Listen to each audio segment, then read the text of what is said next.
Porra é essa aqui, irmão? Eita porra.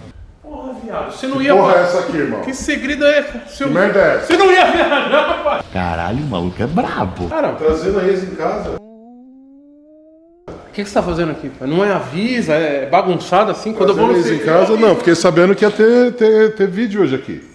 Apareci. Aí eu chego e vejo essa cena. Você explicou pra ela que você tem fimose? Nossa! Não? A gente tava conversando sobre o assunto de circuncisão, cara. Eu e o Maurício. É mais ou menos como se fosse a múmia, ele fica ali coberto. Você ali, ó. É o Toguro ali, ó. Manja, você vai chegar na minha assim. Você nunca mais vai olhar pra aquela múmia e vai pensar em outra Você, coisa. caramba, uma chance, ó. Presente é ilusão, olha lá. É só papel. Na hora que você abre, não tem presente.